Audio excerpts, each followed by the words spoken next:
Espírito Santo. Amém. Amém. Vinde, ó Deus, em meu auxílio. Socorrei-me sem demora. Ave Maria, cheia de graça, o Senhor é convosco. Bendita sois vós entre as mulheres, e bendito é o fruto do vosso ventre, Jesus. Santa Maria, Mãe de Deus, rogai por nós, pecadores, agora e na hora de nossa morte. Amém. Auxílio dos cristãos. Rogai por nós. Ave Maria, cheia de graça, o Senhor é convosco. Bendita sois vós entre as mulheres, e bendito o fruto do vosso ventre, Jesus. Santa Maria, Mãe de Deus, rogai por nós, pecadores, agora e na hora de nossa morte. Amém. São José, Rogai por nós. Doutor Angélico, Rogai por nós. em nome do Pai, do Filho e do Espírito Santo. Amém. Então, capítulo 13º do 10º artigo do símbolo, a vida eterna. Isso, página 188 do meu. Ele começa aqui com a importância do artigo, né? Como sempre, ele faz o mesmo método. Ó. Nossos guias, os santos apóstolos, quiseram que o remate do símbolo, em que se contém um breve compêndio de nossa fé, fosse o artigo sobre a vida eterna. Então, aqui é o remate, né? De um lado, porque após a ressurreição da carne, os fiéis nada têm que esperar, senão o prêmio da vida eterna. De outro lado, porque devemos ter sempre em vista aquela felicidade perfeita, com plena posse de todos os bens, para concentrar nela todos os nossos pensamentos e aspirações. Então, é o que convém a gente pensar, né? Na instrução dos fiéis, os padres nunca deixarão de encorajá-los com a promessa dos prêmios eternos, quando então lhes ensinarem os sacrifícios que impõe o nome cristão. Por mais duros que sejam, os fiéis os acharão fáceis e suaves e tornar-se-ão mais dóceis e ligeiros para obedecer a Deus. Então, o critério de suportar todo o sacrifício é o quão gracioso, o quão louváveis são os frutos, ou melhor, o prêmio, né, que a gente vai ter no final. Então, tudo vale a pena em nome dessa felicidade. Então, não é nada, nenhuma tristeza aqui, nenhum sofrimento humano é capaz de tirar esse foco do cristão. O padre tem que deixar isso claro na mente dos fiéis. Aí ele faz a explicação verbal, a vida eterna. Os termos empregados neste artigo para exprimir nossa futura bem-aventurança encerram veladamente muitos mistérios. Devem estes ser explicados de modo que todos os possam entender na medida de sua capacidade intelectual. Então, olha só. Letra A, perpetuação da bem-aventurança. Os pastores devem, por conseguinte, prevenir os fiéis que as palavras vida eterna não designam uma simples perpetuação de vida, a qual se destinam também os demônios e os réprobos, mas antes uma perpetuação de bem-aventurança, que satisfaça as aspirações dos justos. Neste sentido também as entendia aquele doutor da lei do Evangelho quando perguntou a Nosso Senhor e Salvador o que tinha de fazer para alcançar a vida eterna. Era como se indagasse assim: que devo eu fazer para chegar ao lugar onde me aguarda o gozo de perfeita felicidade? Nesta acepção é que as Escrituras tomam estas palavras. Então, não é uma vida prolongada ad infinitum, mas uma alegria infinita para sempre, né? Podemos verificá-lo em muitas passagens, e aqui ele vai citar. Letra B. Não em bens materiais.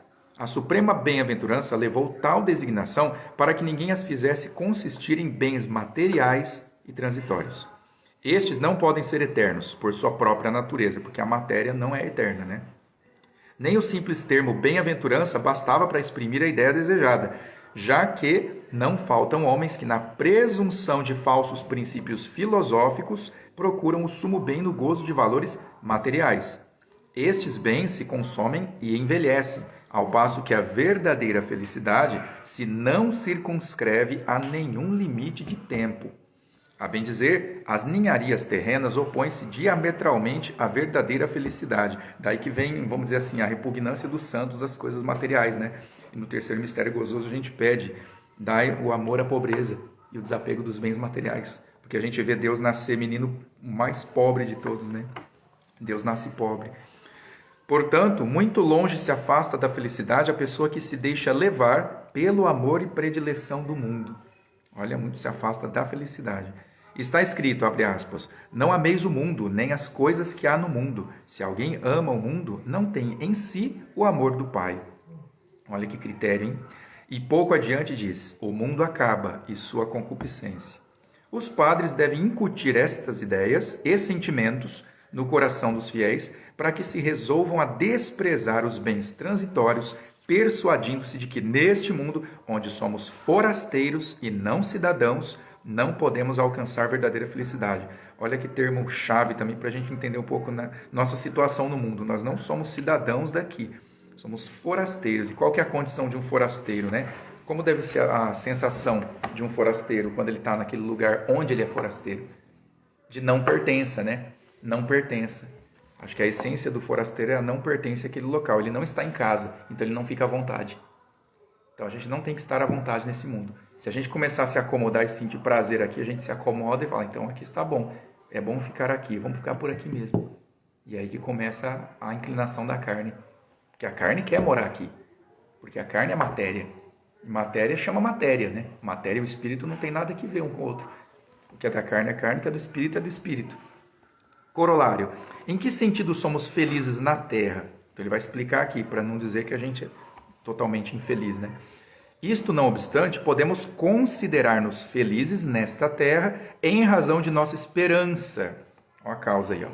Isto é, se, abre aspas, renunciarmos à impiedade e concupiscência do mundo, e se neste mundo levarmos uma vida sóbria, justa e piedosa, ou seja, as virtudes, aguardando em ditosa esperança, repete a palavra esperança, a chegada da glória do grande Deus e Salvador nosso, Jesus Cristo, fecha aspas. Aí lembra a encíclica Espessalve de Bento XVI, salvos pela esperança.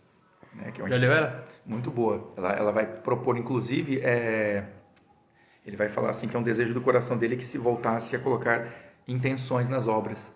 Voltasse a se colocar, por exemplo, tudo que você fizesse, você colocar a intenção espiritual para você santificar uma coisa que a princípio não tem intenção nenhuma. O simples ato de você levantar da cama, o ato de você almoçar, de você ir dormir, de você, sei lá, ir trabalhar, né? Porque é uma coisa que tinha desde a época do Imitatio Christi, né? Na época do Tomás de Kempis, pregava muito isso aí, questão de colocar intenções piedosas nas coisas. E foi se perdendo, entrando no naturalismo, liberalismo. Chegou a um ponto que as nossas ações têm mérito próprio. Perderam o mérito espiritual, porque a gente não coloca... Tem mérito em si mesmo. Isso é interessante a gente pensar, porque para o católico, nenhuma ação tem mérito. Se ele for consciente da fé, ele vai pensar, não, nada que eu fizer tem mérito. Mas quando eu coloco uma intenção em Cristo, e eu faço aquilo em nome de Cristo, os méritos da cruz. Aí eu começo a anexar aquela minha atitude, ela tem um mérito que é anexo ao mérito de Cristo, porque ele é homem. Então, por isso que ele fala, né, o mediador entre Deus e os homens, porque daí Deus olha para o homem Jesus e anexado a ele está o nosso fazer, que foi intencionalmente, aí vem intenção, né, intencionar. Mas se a gente não faz isso, aí volta aquele debate, né, caridade sem Cristo é estéril, nem se chama de caridade, né, pode ser uma boa obra. E ele diz, por compreenderem mal esta verdade, muitos que se tinham por sábios julgaram que se devia procurar a felicidade nesta vida, mas ensandeceram, ou seja, ficaram loucos, né? E caíram nas maiores desgraças, justamente porque se apegaram aqui embaixo. E a letra C, ó, perpetuação que jamais pode perder-se. A expressão vida eterna, entre aspas, dá-nos ainda a entender que a felicidade, uma vez alcançada, nunca mais pode perder-se, ao contrário do que alguns falsamente pensavam. A bem-aventurança é uma acumulação de todos os bens sem nenhuma adição de males. Ora, para satisfazer todas as aspirações do coração humano, deve ela, por força, consistir numa vida que seja eterna. O bem-aventurado não pode ter senão o ardente desejo de fruir para sempre os bens adquiridos. É o desejo de todo mundo, inclusive os contos de fadas estão aí para mostrar o desejo humano de querer viver um bem eternamente. E todos viveram felizes para sempre. Essa frase até fala, a vida não é um conto de fadas. Por que a gente coloca assim? Porque isso virou até ditado. Porque justamente o conto de fadas ele vai mostrar essa inclinação que a gente tem de querer preservar um bem eternamente. E esse verdadeiro, na verdade, o verdadeiro conto de fadas, então, está aqui. Que é o verdadeiro que está com a marca divina. Fala, não, mas é possível viver felizes para sempre. É possível. Se você entrar aqui, fizer esse caminho aqui e se entregar nessa proposta, né? E ele diz... não fosse esta posse estável e segura, o bem-aventurado sentiria certamente a maior angústia com o receio de vir a perdê-la. De fato, né? Nosso maior medo é quando consegue um bem muito valioso, tê-lo roubado. Por que tem cerca elétrica nas casas? E por que quanto maior a mansão, maior o número de vigias, maior o investimento de segurança e alarmes, etc. Porque é proporcional ao valor, né? Então, se a gente pensa, poxa, já pensou se a vida eterna fosse perdível? Deus o livre, né? Porque, nossa, então o que eu tenho que fazer para manter? Aí a gente ficaria com uma angústia insuperável. Número 2, vida eterna, dom incompreensível. Quando falamos de, abre aspas, vida bem-aventurada, fecha aspas, a própria expressão já indica quão imensa não é a felicidade dos justos na pátria celestial e que só eles mesmos, e mais ninguém, podem compreendê-la em toda a sua extensão. Então, já começa assim, a gente não consegue daqui compreender como é lá, né? Olho nenhum viu, ouvido nenhum ouviu, como Nosso Senhor disse. Quando, para designar uma coisa, empregamos algum termo, que é comum a muitas outras, logo se vê que não há termo próprio para exprimi-la sem ambiguidade. Esse é o problema da linguagem humana, da comunicação verbal, porque nenhuma palavra é perfeita para designar nada, né? Inclusive a gente fala, usa um sinônimo para explicar uma palavra, só que não existem sinônimos perfeitos. É impossível, porque se existissem sinônimos perfeitos, então para que existir duas palavras com o mesmo significado, né? Se eu disser que guerra e batalha são exatamente a mesma coisa, então não precisa ter duas palavras, uma só dá conta. Então existe a guerra e existe a batalha. E a gente pode usar no dicionário, inclusive vai estar lá, né? Aurélio, pega lá, o que é guerra? Aí vai estar lá, 2 pontos, batalha, não sei o que. Porque a única forma de você entender uma palavra é com outra palavra. Mas isso aí já mostra uma imperfeição da linguagem, porque a linguagem não é capaz de se explicar sem linguagem. Então a gente vê aqui que o próprio catecismo está fazendo esta observação. Ó. Logo se vê que não há termo próprio para exprimi-la sem ambiguidade, sem duplo sentido. Pois bem, os termos que designam felicidade, entre aspas, aplicam-se tanto aos justos, como em geral a todos os que hão de viver eternamente. Deste fato, é lícito concluir que se trata de um estado de tal transcendência que o não podemos exprimir com a precisão de um termo adequado. Então aí já vem, vamos dizer assim, a falência da linguagem. O próprio catecismo já diz, desista de tentar encontrar uma palavra para isso. Você não vai encontrar, porque a palavra verbal é daqui de baixo, né? O próprio Cristo fala, por que eu ensino em parábolas? Porque já está aí também um dos motivos. Letra B, que a linguagem humana não pode exprimir. É fato que as Escrituras dão ainda outros nomes à bem-aventurança celestial. Por exemplo, reino de Deus, reino de Cristo, reino dos céus, paraíso, Nova Jerusalém, casa do Pai.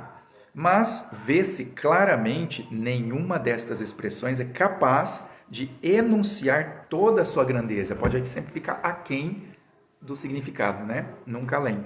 Chegando aqui, os párocos devem aproveitar a boa ocasião de exortar os fiéis à piedade, justiça e ao cumprimento de todos os deveres da religião cristã, apontando-lhes as largas recompensas que se descobrem na expressão vida eterna. Como é sabido, a vida pertence aos maiores bens que desejamos por instinto da natureza. Não estava mostrando, né, o conto de fadas, expressão natural humana, né? Ora, se falamos de vida eterna, é antes de tudo por esse caráter que definimos a bem-aventurança. A vida terrena é breve e desastrosa, cheia de tantas e tão variadas misérias que antes devia chamar-se morte do que vida. Olha que interessante, né? Se a gente parar para pensar, é a realidade, porque tem muito mais sofrimento na vida do que alegrias. Para começar, a gente tem que ficar mantendo o pulmão cheio de ar o tempo inteiro, senão a gente morre. Já é um sofrimento, porque isso aí não é nem questão de uma obrigação moral, é uma necessidade imposta pela própria natureza. Tem que puxar, senão eu morro. Então você fica sofrendo isso, né? E por aí vai. Se ainda assim lhe temos mais amor do que a qualquer outro bem, se nada conhecemos que nos seja mais precioso e agradável neste mundo, qual não será, portanto, o zelo e o ardor com que devemos procurar aquela vida eterna, que põe termo a todos os males, que é o remate perfeito e absoluto de todos os bens. Então aqui, o que ele está falando aqui é um argumento, né? É um argumento que a gente só consegue aderir na fé. Como ele mesmo disse lá atrás, que o catecismo trata de coisas da fé. Não é você não vai provar que Deus existe com esse livro para um ateu. Ele não é para um ateu ler. Ele é para quem já está iniciado, já tem o batismo, já tem o crisma. Ele vai ler esse livro, ele vai simplesmente aqui degustar a fé, esclarecer e vai aumentar o que ele já tem, que é a fé. Então, na verdade, isso aqui é um livro de, como que a gente fala, quando aduba, né, A planta já está viva, mas você vai lá e cultiva. Então aqui a gente está A cultivando planta a já fé. saiu da semente.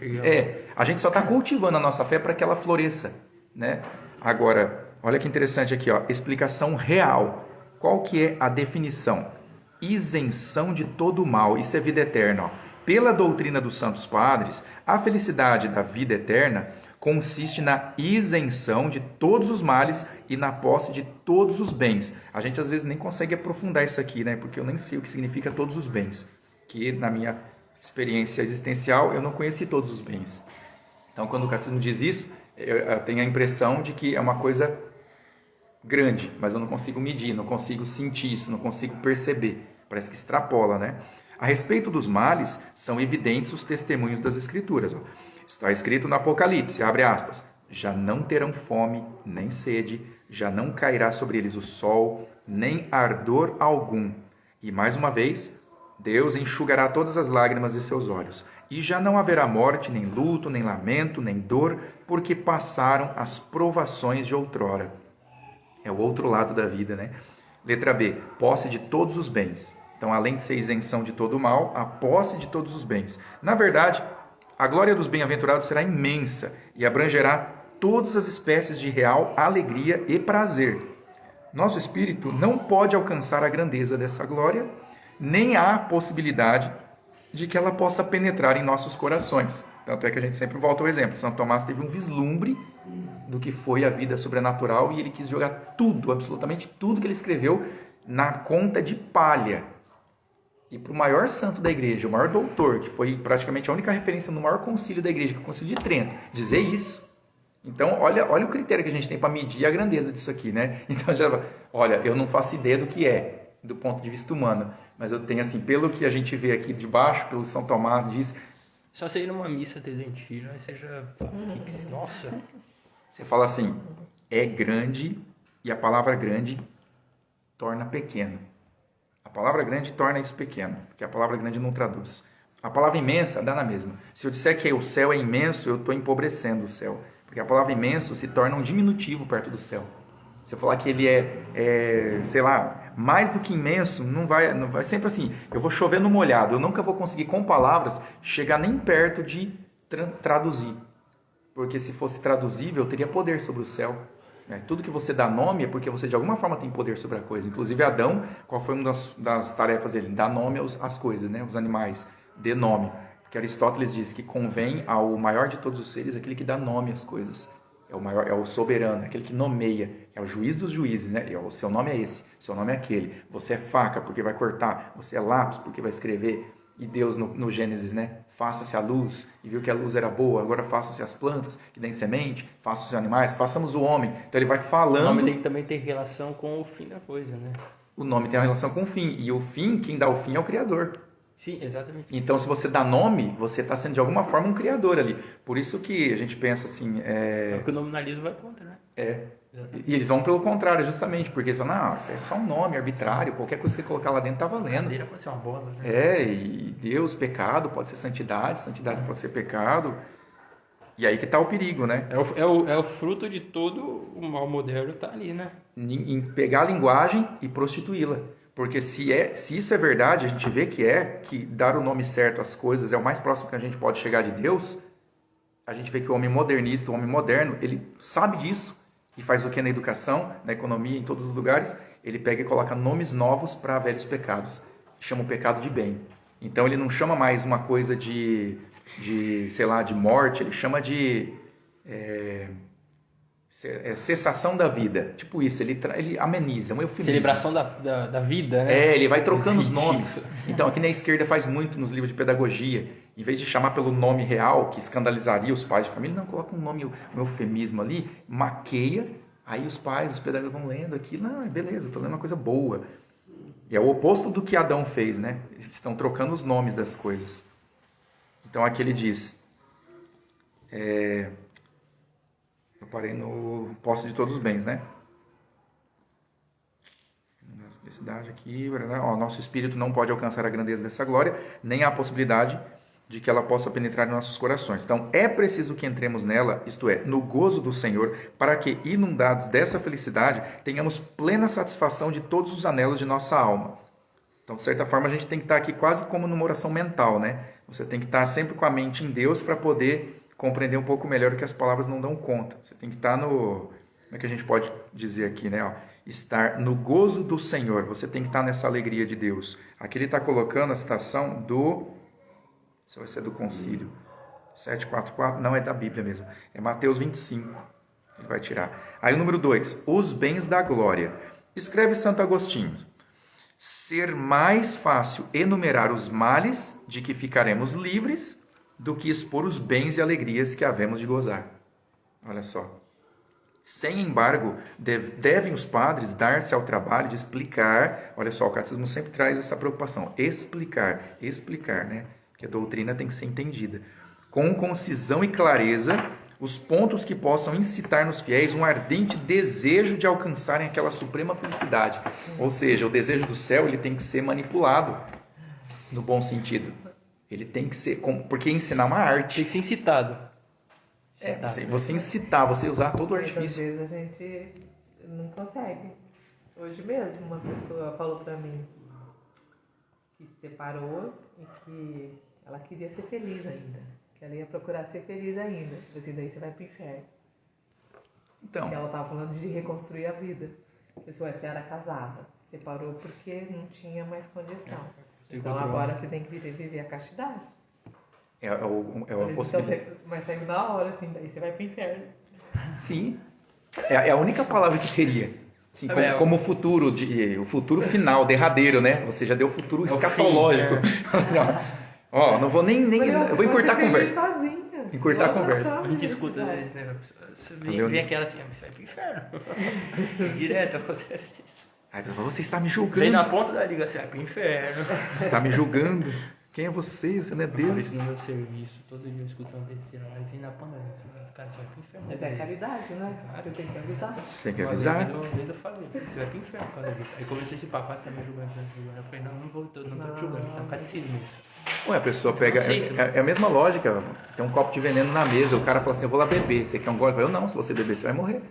Você não está julgando. Você tá me julgando, deixa eu ser feliz. Então, é o mesmo raciocínio. Só que, dado o naturalismo moderno, com o veneno o povo até aceita a comparação. Mas com a fé eles não aceitam. Não, isso aí é crendice. Isso aí não vale. É porque hoje o catecismo, depois de isso é até bom a gente saber sempre, mas depois de Kant, cada um tem o seu próprio catecismo. Depois de Lutero, obviamente, depois de Kant, principalmente, cada um tem o seu próprio catecismo. Liberalismo absoluto. Cada um é o seu próprio Deus, né? Seu próprio Deus. É um romantismo Você também. é mais moderno ainda, cada um é o seu próprio Deus, porque o Kant é cada um, digamos, cada um é a sua própria filosofia, né? O princípio moral está em si. Você é o fim e tudo, né? Quem que fala que o homem é a medida de todas as coisas? O primeiro... Não é o Kant, né? É o... O primeiro... foi um filósofo aí, eu acho que... Eu sei que... O Descartes, né? É Descartes. Agora eu não lembro. Descartes.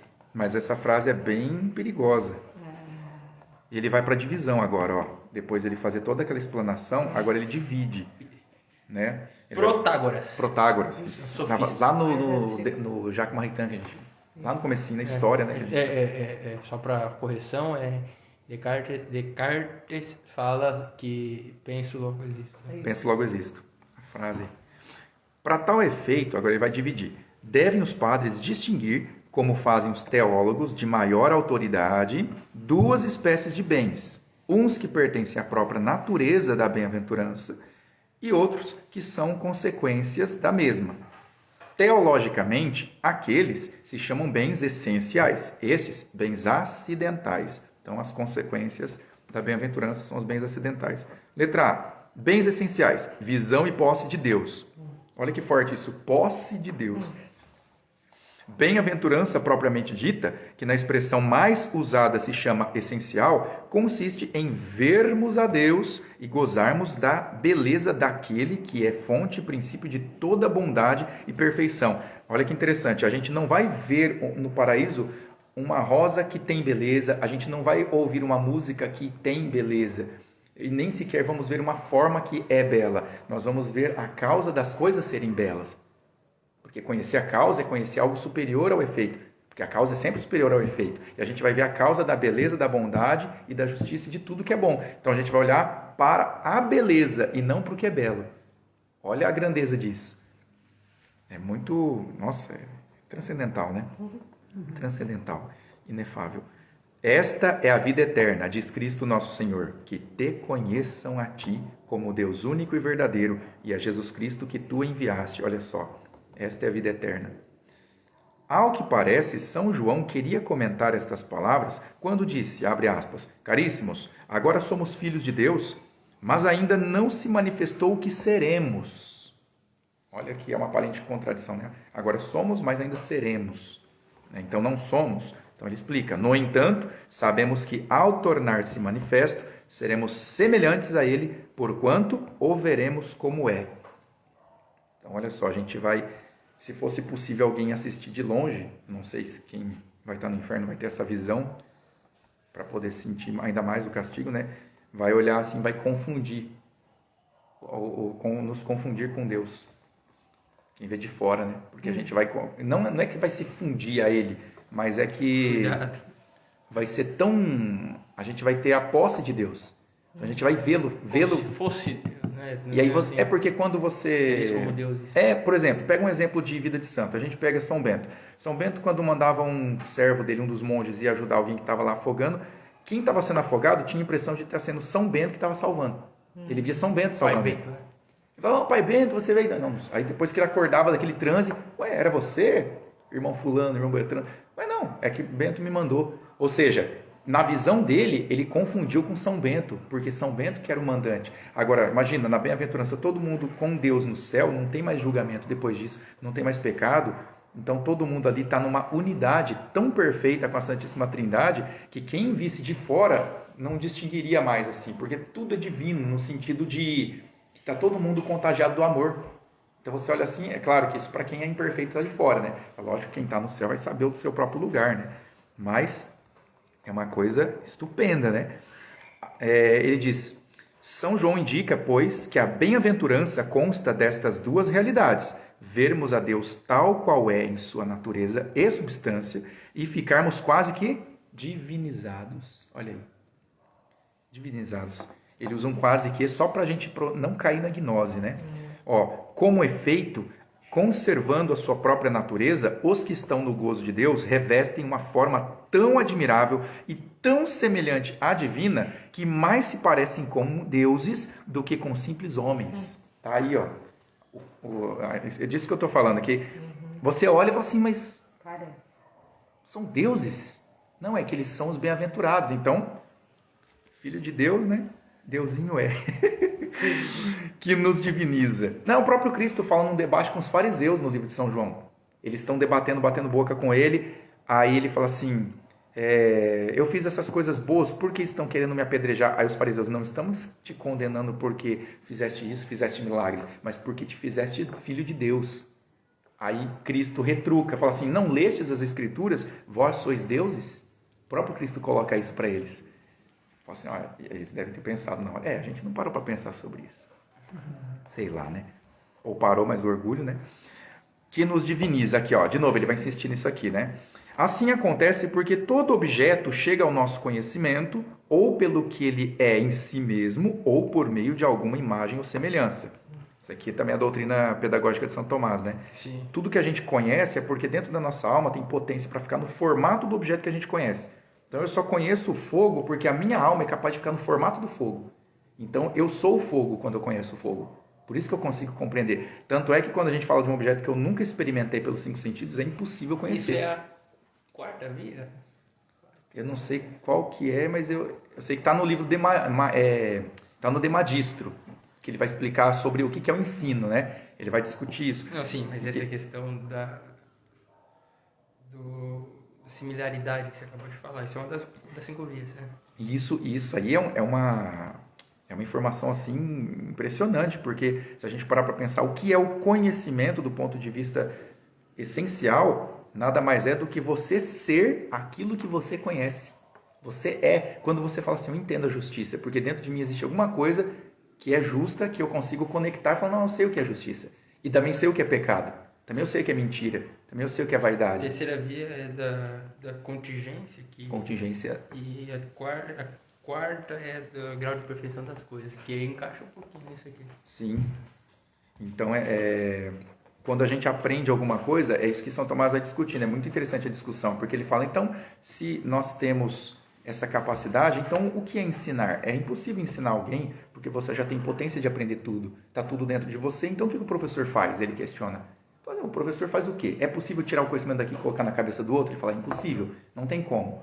Aí ele diz, então, se eu apontar sinais, é possível ensinar por sinais? Aí ele dá o exemplo. Se eu quero ensinar o que é caminhar, eu posso dizer que caminhar é estar em pé e se movimentar para a frente, movendo as pernas em paralelo, no movimento de desequilíbrio que se equilibra por causa da repetição. Fala, não, isso ainda não vai ser. Aí ele dá outro exemplo. E se eu, para mostrar o que é caminhar, começasse a caminhar e dissesse, isso é caminhar? Aí fala, ainda assim não é, porque fica ambíguo. A pessoa, você não tem certeza se o aluno está prestando atenção nas suas pernas, nos seus olhos, na sua cabeça, nos seus braços. Às vezes ele presta atenção no seu movimento do braço. Ele vai caminhar os seus braços. Ele vai porque às vezes você está caminhando e espirra. Ah, será que eu espirro? Será que é porque... Ou então você está caminhando e fala, isso é caminhar, e você vai andar. Aí você tropeça. Ou dá uma leve inclinada. Fala, será que é aquela inclinadinha que ele deu que é o caminhar? Entende? Isso que São Tomás questiona. Então, o que é possível ensinar alguém? Ele diz que aí ele vai chegar na última instância, ele pega o De Magistro de Santo Agostinho, que vai dizer que todo ensino, na verdade, se dá por Cristo. Que ele é o Logos, ele é a razão que criou toda a razoabilidade. Então, quando você entende alguma coisa, essa potência está em Cristo. Ele que fez as coisas. Então, está tudo no DNA de Cristo, que é a possibilidade das coisas. Ele que permitiu. Ele que permitiu. Então, sem ele não pode fazer nada. Se Cristo não agir, de alguma forma a vontade dele não estiver agindo, a gravidade não funciona, o sol não nasce, o coração não bate. Então, fala, nele somos, nos movemos e temos o ser. Não tem como, né? A gente está em Deus, de uma forma ou de outra a gente está dependente dele. A gente viu no comecinho, né, do catecismo, que ele governa e mantém, e qual que era a palavra? Ele, como se fosse assim, ele patrocina a criação, ele continua dando o combustível para ela manter-se, as estações, o fluido natural, os ciclos naturais, de uma forma indireta, mas né? Então ele fala, esta é a significação das palavras de São Paulo. Agora vemos como por um espelho em alusões obscuras, mas depois face a face. Olha só, Santo Agostinho interpreta alusões obscuras como sendo imagens que nos fazem de algum modo conhecer a Deus. Como de São Boaventura também, né, que Deus escreveu a Escritura e a natureza. A gente pode conhecê-lo pelas duas vias. A gente consegue observar a natureza e falar, tem um Criador aqui, então eu tenho que louvá-lo, tenho que respeitá-lo. Então, só que eu não tenho certeza de como ele é. Eu tenho vestígios, é como um crime, né? Eu sei que alguém cometeu o crime, mas não sei quem que é. Eu tenho que ir atrás, fazer investigação. Então ele diz, é evidente que São Dionísio se exprimia no mesmo sentido quando afirmou que pelas imagens de coisas inferiores não podemos compreender as superiores. Porque São Tomás vai falar que pelas inferiores se chega às superiores, né? Mas aqui ele está falando em outro sentido, no sentido talvez do conhecimento máximo de Deus, né?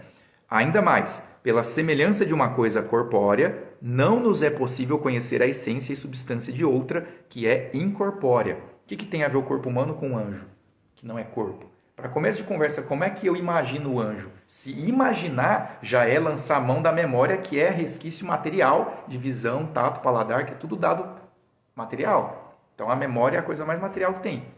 Como é que eu vou imaginar um anjo? Imaginar, traduzindo, é compor imagens. Então é impossível imaginar o anjo.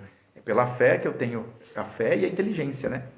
E aqui ele diz, antes de tudo, as imagens das coisas corpóreas são necessariamente menos concretas e mais espirituais do que as próprias coisas que representam.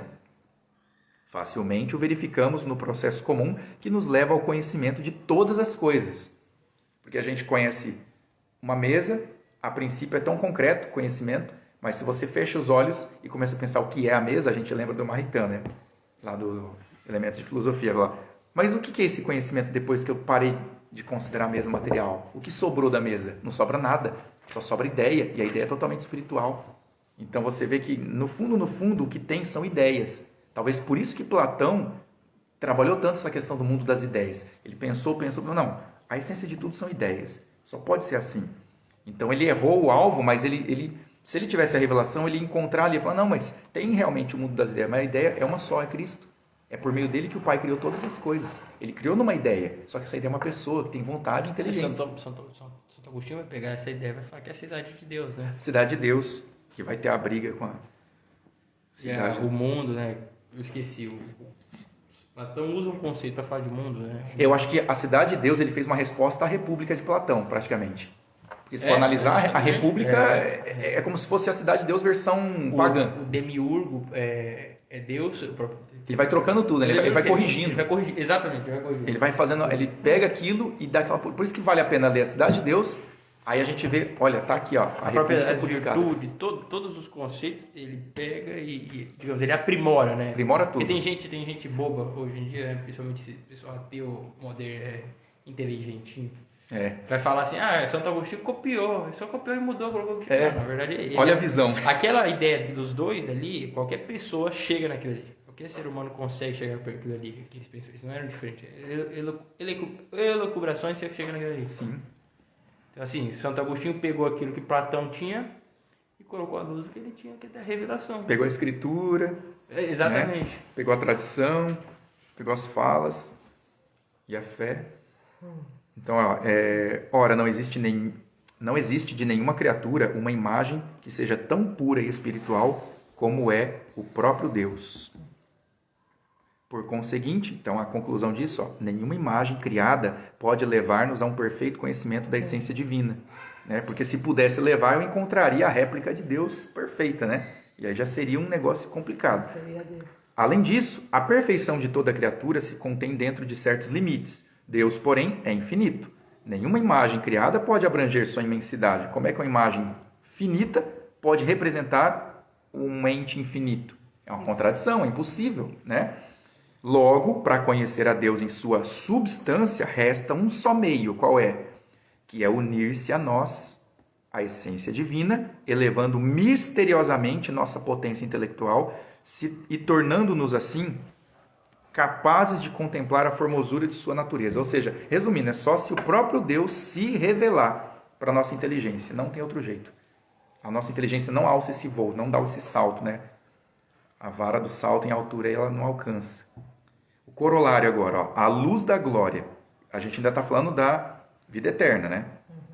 A essa contemplação chegaremos pela luz da glória, quando, alumiados pelo seu esplendor, virmos em sua própria luz a Deus, que é a luz verdadeira, pois os bem-aventurados contemplam eternamente a face de Deus. A gente viu no artigo anterior, quinta passada, que uma das coisas que a gente não vai precisar mais é de luz física no céu, porque o nosso próprio olho vai iluminar. Então a gente mesmo vai ter luz própria, né? A gente vai se tornar astro, como se fosse assim. Por este dom, que de todos é o maior e o mais precioso, os bem-aventurados se tornam participantes da natureza divina. Isso é forte, hein? Participantes da natureza divina. A gente vai participar de Deus. Então esse é o paraíso, né? Não é você estar num lugar que Deus te deixa como se fosse num playground ou num parquinho. Não é aquele cara fazendo os testemunhos. O leãozinho, o tigre lá. O tigre do seu lado. Aquela cesta de frutas colorida, aquela árvore. Correndo, riachos. Sorrisinho da Colgate, né? Aquela portinholinha. Aquelas roupas americanas, né? Bem propaganda de cereal da Cornflakes. Não. Nada a ver. Fala, não, esse rapaz, estão empobrecendo demais Deus, pelo amor de Deus, isso é uma ofensa. E ele diz, nossa, participar da natureza divina é um termo assim que acabou com tudo, né? Porque você fala assim, o que é o céu? Não tem mais nada, não tem mais nada. Você vai participar de Deus. Não tem algo. Você vai falar o quê depois disso? Aí se a pessoa entender que Deus é feliz em si mesmo, em um grau absoluto, infinito, você fala, eu vou participar da natureza divina. Se eu fizer o que ele me mandou fazer, por amor a ele e amor ao próximo. Então eu vou receber esse prêmio. Agora tem gente que acha que a Mega Sena é o critério de felicidade da Terra, né? Ganhar na Mega Sena. Até usa como ditado. Não, parece que ganhou na Mega Sena, tá sorrindo hoje, tá feliz. Usa até como critério de felicidade. Mas ninguém usa assim, parece que foi pro céu. Ninguém pensa assim, né? Fala, porque ninguém tem uma dimensão do quão grande é o céu. Só os santos, né? E mesmo eles não tiveram ainda. E olha, com pouco que eles tiveram, eles fizeram os maiores sacrifícios do mundo. Santa Teresinha suportou o que suportou, Santa Teresa d'Ávila. Santa Teresinha não teve nenhuma sobrenatural. Nada místico, nada. É tudo na base da fé ali. O diário dela que eu diga, né? Porque a gente pega o diário ali, a gente vê cada coisa assim Tem no último momento, assim, nos últimos meses, acho que da vida dela, o Ratzinger vai lembrar, falou assim, ó, até ela, que tem uma imagem assim rechonchudinha, bem, como se diz assim, uma santinha, boazinha e tal, ela escreve no diário assim, insinam-se na minha cabeça os pensamentos dos piores materialistas, nas semanas finais de vida dela. Ela estava confessando isso para irmã Leonie? Acho que era, né? Que tava a irmã. Aí ela fala isso para ela porque ela estava tentando provar para ela. Estava tentando provar que ela era má. Falou assim, não, você não pode me chamar de boa. Leonie. Então, se tornam participantes da natureza divina e entram na posse da verdadeira e perfeita felicidade. Então, não tem felicidade maior do que a que Deus sente em si mesmo. E Ele vai nos emprestar para sempre esta felicidade dele. Ele falou, vem aqui, sente um pouquinho o que eu sinto. Pronto. Quer coisa melhor, né, do que isso? Esta felicidade deve ser objeto não só de nossa fé, mas também de nossa firme esperança, enquanto pela misericórdia de Deus havemos de consegui-la conforme se definiu no símbolo dos padres, abre aspas, e aguardo a ressurreição dos mortos e a vida da eternidade. Então não é só a fé de ter certeza, não, vai ter isso aí para quem for justo lá, em terceira pessoa, não. Esperança também é para mim. Deus me prometeu isso, eu tenho que ter esperança de que de alguma forma eu vou fazer aqui o que eu tenho que fazer e Ele vai me colocar nessa felicidade. Eu quero essa felicidade. Então os santos tinham essa segurança em Deus, né? Santa Teresinha fala, quando o meu bom ladrão vier me roubar, eu vou rezar por todas vocês lá do céu. Você vê assim, não, será que ela está com presunção de já estar salva? Virou protestante? Que negócio, mas não é. É porque, olha só a perspectiva de onde ela está falando. Ela está falando de uma perspectiva de esperança entregue, absoluta. Ela já está assim, ela tem tanta amizade com Deus que ela já se, como se diz a pessoa que é chegada, assim, que tem aquela intimidade, está falando, amanhã o que a gente vai almoçar amanhã? Fala assim com o amigo, e o amigo não se ofende, o amigo não sente que aquilo é intrusão, que é uma intromissão, e ele também não se sente vaidoso ou intrometido. Vai na tua casa e já abre tua geladeira. E de uma forma que o outro não só não se sente mal, como se sente até bem, porque ele gosta aqui. É como se fosse isso, né? Deus vai lá. Um carinho. É um carinho especial que Deus tem. Se quiser. Os santos, né? Os amigos de Deus. E aqui, corolário, uma comparação. Como se trata aqui de prodígios divinos, não há termos que possam bem defini-los, nem raciocínio que nos façam bem compreendê-los. Então ele volta a insistir na imperfeição da linguagem, né, para comunicar isso aqui. Então daí já vem a importância da fé. Não obstante, nas coisas visíveis nos é dado observar uma pálida imagem dessa bem-aventurança. Ele vai dar uma comparação. Pois o ferro, quando metido no fogo, compenetra-se de fogo, e sem mudar de substância, parece coisa diversa, parece ser fogo. Então, quando ele fica incandescente, todo avermelhado, você olha e fala, nossa, ele virou fogo. Mas ele não virou fogo, ele continua ferro. Né? Assim também, todos os que entram na glória celestial inflamam-se de amor a Deus. Deus seria o fogo na comparação e a gente vai ser o ferro, bruto, frio. E, sem deixar de ser o que eram, transformam-se a ponto de haver entre eles e os homens deste mundo uma diferença muito maior do que há entre o ferro candente e o ferro sem nenhum calor de fogo. Olha só, aí ele matou a pau, porque matou a ferro, né? Porque aqui foi a ferrada mesmo, porque olha isso. Ele está dizendo que, olha que comparação, o ferro perto do fogo parece fogo, porque ele fica incandescente. E no céu vai ser mais do que isso, vai ser mais próximo de Deus, mesmo a gente não sendo Deus, do que o que acontece aqui do ponto de vista natural. Então já tem, olha só que ideia ele nos deu, né? Foi uma coisa assim genial, que só poderia sair da pena autêntica do magistério, assim, da nossa mãe mestra, né? Para resumir em poucas palavras, então, a bem-aventurança suprema e absoluta, que dizemos essencial, consiste na posse de Deus. Pronto. O que é o céu? Posse de Deus. Você vai possuir Deus. Ou seja, vai ser uma posse mútua, né? Ele vai te possuir para sempre e você vai possuí-lo também. Porque quando você goza um bem, você possui esse bem. Então, quando você toma água com sede, você possui esse bem. Ele vem para você. Então, é como se Deus fosse um bem que a gente vai lá possuir e, ao mesmo tempo, a gente vai se entregar a Ele. Então, não vai ter mais diferença entre quem é quem ali no sentido da comparação do ferro. A gente vai ficar incandescente e parou, para tudo, não se mexe mais, parou. para aqui, que aqui eu não preciso de mais nada. Não preciso. Agora eu simplesmente fico assim, ó. Esse momento não vai passar nunca, essa felicidade não acaba. E não acaba e fica. A alegria eterna, né? Então, ó, bens acidentais. Então ele falou dos bens essenciais. Ao gozo essencial acrescem outros ainda, comuns a todos os bem-aventurados. Dons que, por serem mais acessíveis à razão humana, costumam causar-nos maior impressão. Então, eles não são mais inteligíveis porque são melhores. Não, é porque eles estão mais próximos da nossa capacidade, né? Desta espécie são os dons em que o apóstolo pensava provavelmente quando escreveu aos Romanos, dizendo: glória, honra e paz a todos os que praticam o bem. Os bem-aventurados. Os bens acidentais. Os bens acidentais. Glória, honra e paz. Glória, honra e paz. Então, tá vendo? Olha, a gente vê a paz como fruto, a honra, a glória. Os bem-aventurados gozam não só da glória, que lhes advém da bem-aventurança essencial, Mas aqui é a paz no sofrimento, digamos. Né? Que cada um, né? Ó, esses bem-aventurados gozam não só da glória, que lhes advém da bem-aventurança essencial ou de seus efeitos imediatos, conforme acabamos de ver, mas também daquela glória que resulta do conhecimento claro e positivo que cada um terá da alta e singular dignidade dos outros bem-aventurados. Não só conheceremos a Deus, como todos os outros. A gente vai ter um conhecimento, não vai ter nenhum estranho no céu, né? Não vai existir ninguém de quem eu possa dizer assim: me conta mais sobre você. Não vai precisar de conversa, não vai precisar de apresentação, não precisa de um bom dia. Ah, prazer, quem é você? Ah, prazer em te conhecer, amanhã a gente volta a se falar, não vai ter esse tipo... O pessoal que tem medo sempre fala: será que quando eu for no céu eu vou ficar perguntando? O pessoal acha que vai ser tudo igual aqui, né? Tipo, não, no céu, vou ver meu pai de novo lá. Ficou: nossa, mas eu não vou saber quem é meu pai?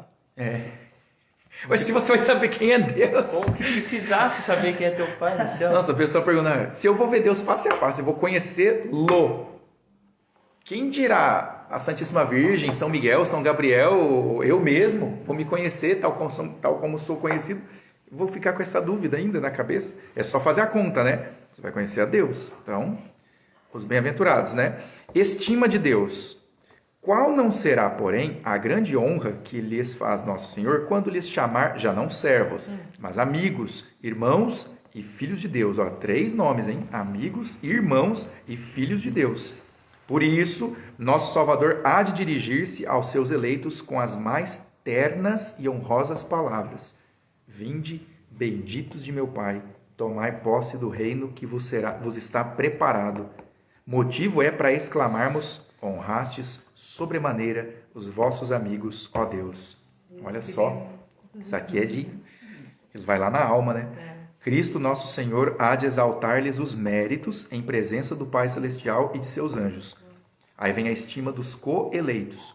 Ademais, se a natureza implantou em todos os homens o desejo de serem estimados por pessoas de eminente sabedoria, porque as julgam competentes, para lhes apreciar também as qualidades, que acréscimo de glória não há de ser, para os bem-aventurados, o tratarem-se uns aos outros com as mais altas honras. Porque lá todo mundo vai ser, como se diz, todo mundo vai ter moral, né? Literalmente, todo mundo vai ter moral. A acumulação de todas as alegrias. Seria uma faina interminável enumerar todos os gozos que se acumulam na glória dos bem-aventurados. Não os podemos sequer representar em nossa imaginação. Então não dá nem para pensar, né? Sem embargo, devem os fiéis persuadir-se de que tudo quanto nesta vida nos possa acontecer de agradável, tudo que se possa desejar, tanto para o espírito como para o corpo, tudo há de superabundar na vida celestial dos bem-aventurados. Então, qualquer coisa do paladar, do olfato, dos ouvidos, dos olhos, né? A beleza mais, assim, deslumbrante, né? O ponto turístico mais atrativo que a gente sonha em visitar para poder simplesmente repousar os olhos naquele ponto e ficar: nossa, eu queria morar aqui. Isso aí não é nada perto do que a gente vai enxergar no paraíso. No dizer do apóstolo, isto se fará num sentido muito superior ao que os olhos viram, os ouvidos ouviram, o coração humano jamais sentiu dentro de si. Então é uma coisa que vai transbordar. Banquete celestial. O corpo, que antes era grosseiro e compacto, despirá no céu a mortalidade, tornar-se-á sutil e espiritual, e assim não precisará de alimentação. Na maior das delícias, a alma há de ser plenamente saciada com o eterno repasto da glória que o Senhor do grande banquete servirá a todos, passando por entre eles. O alimento vai ser o próprio Cristo diretamente. Vai ser uma comunhão, vai ser como tomar a hóstia na presença de Cristo. A presença dele já vai ser a comunhão, né? E a alegria. Veste nupcial. E quem poderá então desejar vestes preciosas ou adereços reais para o corpo, num lugar onde tais coisas já não têm serventia, onde todos se cobrirão de imortalidade e de grande esplendor, e como adorno cingirão o diadema da eterna glória? Olha só, mansão celeste. Mas, se a posse de uma casa grande e confortável faz parte do bem-estar humano, onde se pode imaginar habitação mais ampla e mais grandiosa do que o próprio céu, que resplandece inteiramente na claridade de Deus? Então, uma pergunta retórica, né? Quando punha diante dos olhos a formosura desta morada, e que seu coração ardia no desejo de entrar naquelas mansões de felicidade, o profeta tinha razão de exclamar, abre aspas, quão amáveis são os vossos tabernáculos, Senhor dos exércitos! Minha alma suspira e desfalece de saudade pelos átrios do Senhor. Meu coração e meu corpo anseiam por chegar ao Deus vivo. Fecha aspas. Então, quando diz suspira e desfalece, é praticamente literal, né? Toda aparição de anjo no Antigo Testamento fazia o profeta cair duro no chão, né? Ou amolecido também, né? Desfalecia. Que tais sejam igualmente as disposições e a linguagem de todos os fiéis, deve ser o mais vivo desejo dos padres, bem como o objeto de suas mais aturadas diligências. Ou seja, qual deve ser o maior cuidado dos padres? Inculcar isso nos fiéis. E a gente pensa, 35 anos de vida, quando que você teve isso inculcado? Por conta de sermões, por conta de catequese. Eu não aprendi isso na minha catequese. Pelo contrário, você aprendeu que se o seminário tem que namorar, que você tem que, um pecadinho não é pecado, que não sei o quê. Ou seja, na verdade, é a contramão, né? Contramão.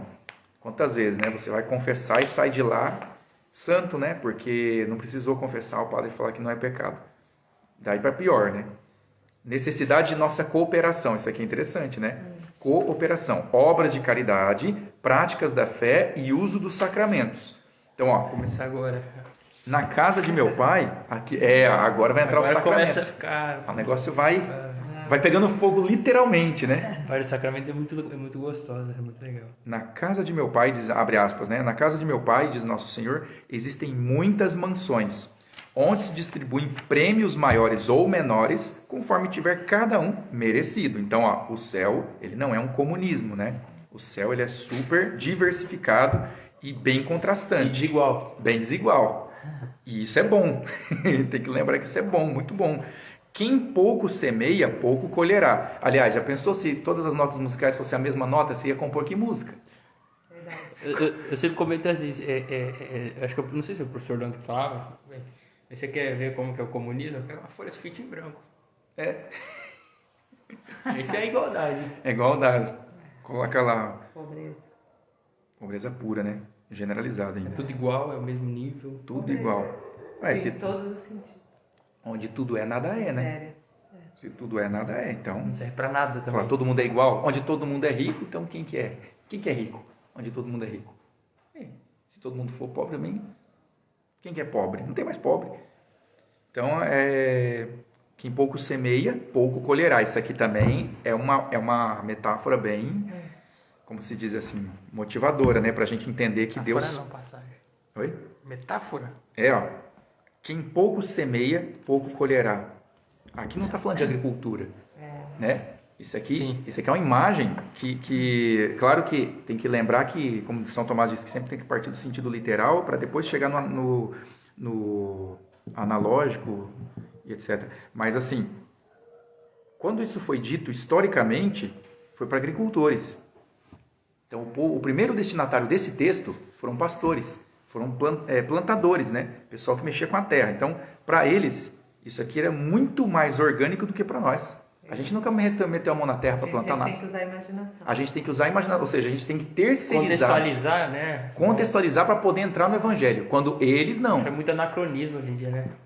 A gente sai. Olha só, quando ele fala assim, o pastor, as ovelhas entram pelo redil, o pastor, quem pula a cerca é ladrão. A gente fica pensando, mas eu nunca vi uma ovelha de perto. Nunca vi um pastor de ovelhas. Ou seja, a gente sempre fica tentando puxar cinema na imaginação, desenho animado, alguma coisa que você tenha para poder se agarrar. Sim. Porque senão fica vazio. Palavras morrem, né, no esquecimento. Agora, para quem ouviu diretamente, é claro que isso teve muito mais, sem falar que foi no idioma original, né? O próprio livro do Eclesiástico vai dizer, né, que o Outra hebraico... coisa, ó. O Senhor me apacenta, nada me falta. Em verdes pastos me faz recostar. O Salmo. Quando me junto às águas para descansar, reconforta minha alma. Então a gente tem o uso da imaginação. Sim, tem que... Pra eles, A imaginação. Sim. Quem semeia com largueza, colherá com abundância. Olha só como que ele é... Como que a gente colocaria isso, né? Essa analogia que é feita aqui em termos de retribuição proporcionada, né? É uma coisa bem humana de se entender. É uma coisa muito humana. Você fala, Aristóteles já dizia, justiça é dar a cada um o que é devido de cada um. Então, aplica esse princípio, Deus também vai aplicar no céu. O mesmo princípio, porque, na verdade, a causa da justiça é o próprio Deus, né? Então, por conseguinte, o dever dos padres não é só entusiasmar os fiéis por esta bem-aventurança, senão também lembrar-lhes, repetidas vezes, que o meio seguro de consegui-la é praticar em todos os ofícios de caridade para com o próximo. E aqui é legal, ele usou a palavra entusiasmar-se, né? Que entusiasmos no grego quer dizer estar cheio de Deus, cheio de espírito, né? Entusiasmos. Então o padre tem que realmente nos entusiasmar. E a gente vê assim, é triste, né? Homilias mal preparadas, quando preparadas, improvisadas nos 5 minutos antes de pegar o missal, e aí você vê que não sai nada. E o fiel sai da igreja, se não igual, talvez pior do que entrou. Porque ele sai de lá blasfemando, falando mal do padre. Ou seja, o que entusiasmou foi o contrário. Ele estimulou o falatório. Estimulou o pecado. Estimulou o pecado. Porque daí, se ele prepara mal e fala uma coisa totalmente... É porque hoje há uma necessidade, Leandro, não sei se você percebeu, mas antigamente, isso é até documento de Pio XII, né, Achebonimes, isso. Ele diz que o padre tem que falar o domingo. Domingo o padre tem que ensinar catequese. Hoje você vai na missa de semana, o padre fala toda missa ele vai falar, toda missa ele vai falar. Ele não tem o que falar, tem dia, né? Toda, tem uma necessidade de ter que falar toda missa, né? Você vai... Tem que falar tanto que... Como se a missa só acontecesse se o padre fizesse o sermão. Às vezes ele não tem nem o que dizer e fica meia hora estendido porque isso não tem que precisa falar. de sermão, né? Diretamente. Tanto é que... Sermão corolário ali. Porque a Achebonimes diz que o padre pode fazer o sermão antes, durante ou depois da missa. Sim. Colocado ali, né? Então o padre tem que deixar na nossa cabeça. É que quando ele vai fazer o sermão, ele tira o manípulo, porque o manípulo é exclusivo para missa, e tira normalmente a casula, né? Porque a casula é da missa. Então ele sai. Até às vezes ele coloca o... Ele coloca o barrete porque ele vai ensinar, né? O barrete. Você vê como é que é? E essa simbologia vai se perdendo, porque... E onde fica o manípulo fica sobre o missal, né? A missa tá ali, né? Ah lá. E é uma pedagogia para os fiéis, né? Claro. Nesse intento, né, que os padres têm que colocar para a gente, praticar todos os ofícios de caridade para com o próximo. A gente vê só alguns, né? Os padres, principalmente, que até hoje eu só lembro daqui de falar das obras de misericórdia corporal, e olhe lá, algumas corporais. Nunca ouvi estímulo das espirituais. Mas as obras de corporais que hoje é muito falado é basicamente filantropia. Então, fala assim, tem que dar roupa para os vicentinos, entregarem lá. Tem que... fazer uma campanha de arrecadar comida. Agasalho. Dá o que está sobrando. E eles falam, dá o que está sobrando. Hoje foi falar na escola, se você tiver agasalho sobrando, você dá. Mas se você dá do que está sobrando, Cristo usou aquela imagem da... Como que é o nome da mulher que dá tudo que ela tem lá na oferta? A moeda, né? Viúva. Ele vai colocar, porque o que dá do que está sobrando não é o que chama a atenção de Deus, é o que faz falta. Que fez falta. Ou seja, tem que ter um sacrifício. A esmola tem que ser um sacrifício também, né? Nesse intento, devem os fiéis firmar-se na fé e na caridade, perseverar na oração e no uso salutar dos sacramentos. Aí ele já está preparando a deixa para entrar no sacramento. Pela misericórdia de Deus, que preparou aquela gloriosa mansão aos que o amam, só esses, né? Há de cumprir-se um dia a promessa do vidente. meu povo estabelecer-se-á num recanto de paz, em tendas seguras, no repouso da fartura. Legal. Então, olha só, Deus é pessoa, Deus não é ideia, Deus não é um ser, só um motor imóvel, não é só como diz os muçulmanos, né? Ou como diz os modernos, né? Ele tá lá, mas ele não interfere. Os deístas, Deus é uma causa superior aí, mas depois que ele criou tudo, ele tá nem aí pra gente não. Mas a gente vê, Deus é pessoa e como pessoa a gente entende melhor, porque a gente é pessoa. Nós temos pessoalidade, né? O pai, o parâmetro do pai. Sim, a gente é pessoa. E quando fala que Deus é pessoa, aí a gente pode entender, peraí, se Deus é pessoa, então eu tenho que conversar com ele. É pessoa do pai. Porque ele é uma pessoa. Ele tem pessoa do pai, pessoa do filho, olha só, tripessoal. Ele não é só uma pessoa, Mas hoje 3 pessoas. Hoje o professor dando uma aula de filosofia muito boa, assim, mas do nada aí vem uma aluna assim que é progressista, né? Aí pronto. Não, Deus é mulher, né? Deus pode ser mãe, né? É a deusa. Aí a aluna na minha sala, né? Aí o professor, digamos, né, que a visão de Deus é um tanto machista, mas não faz sentido nem um pouco. Deus sempre se apresentou como pai. Machismo, mas... É o próprio ato de criar, né? É algo que é mais próprio da natureza do homem, né? O mundo está perdido. Mas você já viu alguma santa Mas reclamar? então, o próprio Papa João Paulo I chamou Deus de mãe. Chamou Deus de mãe. Bem, ele era bem próximo ao movimento socialista, né? Então a gente entende um pouco. Às vezes mesmo que a intenção fosse querer Não cabe. estar perto do Dia das Mães, ele queria... Não cabe. Mas mesmo assim, Por favor, né? eles não querem... É espírito Como é que se diz? Quanto mais vem para a modernidade, a doutrina vai perdendo força, vai perdendo prestígio. Aí vai deixando a doutrina de lado e vai se apegando a qualquer outra coisa. Hoje em dia é só obras, a doutrina é teoria. Isso aqui, a teoria não tem o menor valor. A maioria dos padres acha que fazer isso aqui não tem fruto nenhum. Estudar isso aqui é perder padre tempo. que dá catecismo hoje? Ou que pelo menos incentiva estudo do catecismo. Nem isso. Mas o padre hoje aqui, na nossa diocese, questão vai lá e ele mesmo dá o catecismo, que é o dever dele como padre. Ou que nem comentário. Né? Não se preocupa.